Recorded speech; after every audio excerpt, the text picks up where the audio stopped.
أما بعد أعوذ بالله من الشيطان الرجيم بسم الله الرحمن الرحيم يا أيها الذين آمنوا كتب عليكم الصيام كما كتب على الذين من قبلكم لعلكم تتقون أياما معدودات صدق الله مولانا العظيم۔ میرے محترم بزرگوں اور دوستوں، عزیز ساتھیوں، رمضان المبارک کا بہت ہی قیمتی اور بہت ہی اہم مہینہ ہمیں اللہ تعالیٰ نے عنایت فرمایا۔ دعا فرمائے کہ اللہ تعالیٰ اس نعمت کی قدردانی کی توفیق مرحمت فرمائے، اور جو کوتاہیاں ہوئی ہیں ان کوتاہیوں سے آئندہ بچ کر بقیہ جو چند روز رہ گئے ہیں اس کو صحیح طریقے سے، اچھے طریقے سے استعمال کرنے کی اور اچھے طریقے سے اس کے حقوق کو ادا کرنے کی فکر نصیب فرمائے۔ اللہ تعالیٰ نے فرمایا تھا کہ دیکھو رمضان المبارک کا مہینہ ملا ہوا ہے تاکہ تمہیں تقوی نصیب ہو، اچھی طریقے سے زندگی گزارنا آ جائے۔ اور یہ رمضان المبارک کا مہینہ چند دن ہے، ایام معدودات، چند دن ہے، پتہ بھی نہیں چلیں گے کیسے گزر گئے۔ دیکھیے آپ، یہ رمضان المبارک کا مہینہ کیسے رفتہ رفتہ ہمارے درمیان سے جدا ہونا چاہتا ہے کہ اس کا احساس بھی نہیں ہوا۔ آج 27-28 رمضان المبارک ہو گئے ہیں، اب جو ہے بقیہ جو بچے ہوئے 2 دن 1 دن بچے ہوئے۔ اللہ تعالی ہم سب کو جو ہماری جو تلاوت عبادتیں ہیں سب کو قبول فرمائے۔ اس وقت چند چیزیں عرض کرنی ہیں اور بہت ہی اہم ہیں اور بہت ہی ضروری ہیں، اس لیے تمام احباب بہت ہی خصوصیت کے ساتھ سنیں بھی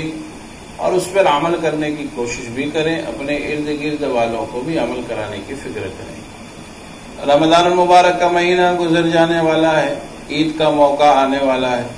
اور حالات جو ہیں ملک کے وہ سب کے سامنے ہیں، ظاہر ہیں۔ اس لیے بار بار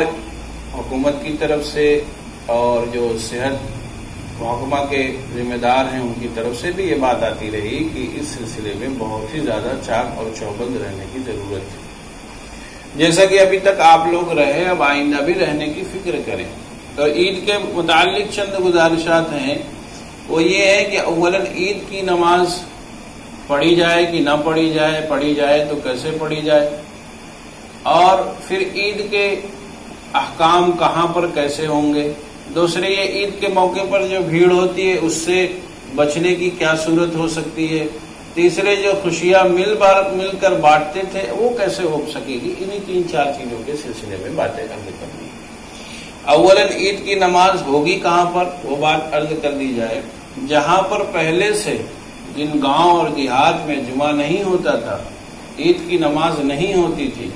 وہاں پر عید کی نماز نہیں پڑھی جائے گی، گرچہ لوگ اپنے احاطے میں پڑھیں، اپنے میدانوں میں پڑھیں، اپنے گھر میں پڑھیں، 5 آدمی کی تعداد ہی میں پڑھیں، وہاں پر نہیں پڑھنا ہے۔ جہاں پر پہلے سے عید کی نماز اور جمعے کی نماز نہیں ہوتی تھی، وہاں کے لیے فقہا نے لکھا ہے کہ چاشت کی نماز کی نیت سے 4 رکعت 2-2 رکعت کر کے پڑھ لی جائے تو اس کا بدل ہو جائے گا۔ ہاں، دوسری جگہ وہ ہے جہاں پر پہلے سے عید کی اور جمعہ کی نماز ہوتی تھی، وہاں کے سلسلے میں باتیں عرض کی گئی کہ لوگ اپنے اعتبار سے امام کے ساتھ ساتھ 4 لوگ ہونا چاہیے، وہ نماز پڑھنے کی کوشش کریں اپنے گھر میں، اپنے گھر کے باہری حصہ جو ہے احاطہ جس کو کہتے ہیں، ایسے ہی وہاں پر جہاں پر لوگ جو ہے زیادہ نہ آ سکیں، 4 ہی لوگ رہیں، وہاں پر نماز پڑھنے کی کوشش کریں اور بھیڑ بھاڑ سے پرہیز کریں، بھیڑ زیادہ نہ ہونے پائے اس کی کوشش کی جائے۔ لوگ نماز کے سلسلے میں بہت زیادہ متفکر ہیں، لوگوں کے فون آ رہے ہیں کہ کیا کرنا ہے، کیسے کرنا ہے، اس لیے یہ بات عرض کی جا رہی ہے کہ اب اس سلسلے میں کیا کرنا ہے۔ اس لیے میرے محترم بزرگوں اور دوستوں، یہ بات عرض کی جا رہی ہے کہ آپ تمامی حضرات اپنے اپنے گھروں میں رہیں، خوشیاں مل بانٹ کر آپسی میں خوشیوں کو بانٹیں، باہر نہ کریں، کسی کے یہاں آنا جانا نہ کریں، لوگوں سے ملنا جلنا نہ کریں،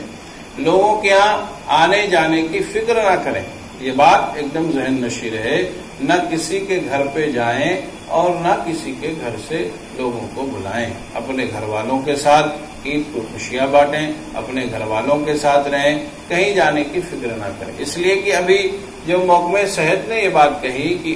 ابھی چند ادھر جو گزرے چند روز ہیں، یوم ہیں، ان میں آپ دیکھیں گے کہ باہر سے لوگ بہت آئے، ان علاقوں سے آئے جہاں پر یہ وبا زیادہ پھیلی ہوئی، بمبئی سے آئے، گجرات سے آئے، اس لیے ان کے ساتھ یہ چونکہ اس بیماری کا تعلق لوگوں سے میل جول سے ہے، جیسے کہ طبی ماہرین بتاتے رہے، اس لیے لوگوں کو بہت زیادہ چاک چوبند رہنے کی ضرورت ہے، کہیں آنا جانا نہ کریں، کسی سے نہ ملیں، کسی کے یہاں پہنچنے کی کوشش نہ کریں، بلکہ اپنے اپنے گھروں میں خوشیاں آپس میں ہی بانٹیں، آپس ہی میں مل کر خوشیاں منائیں، باہر جانے کی بالکل فکر نہ کریں۔ تو ایک بات یہ تھی کہ نماز کیسے پڑھی جائے، کہاں پڑھی جائے، دوسری یہ بات تھی کہ لوگوں کے درمیان میں آنا جانا ہے یا نہیں، تو لوگوں کے درمیان میں آنا جانا بالکل نہیں ہے، اپنے اپنے علاقوں میں اپنے اپنے گھروں میں رہیں، اور جہاں پر نماز ہوتی تھی پہلے سے وہاں پر نماز قائم کی جائے، بقیہ لوگ جہاں پر نماز نہیں ہوتی تھی وہاں پر وہ لوگ چاشت کی نیت سے 2 رکعت کر کے 4 رکعت نماز پڑھ لیں۔ اللہ تعالی ہم سب کو اس ماہ مبارک کی جو خصوصیات ہیں وہ سب عنایت فرمائے، اس کی جتنی بھی چیزیں اہم ہیں، جو اس کے خواص ہیں، مغفرت ہے، رحمت ہے، اللہ تعالی ہم سب کو نصیب فرمائے، تلاوت کو، عبادات کو قبول فرمائے۔ آئندہ بھی اللہ تعالی ہم سب کو اس ماہ مبارک کو ہم سب کو عطا فرمائے، عنایت فرمائے،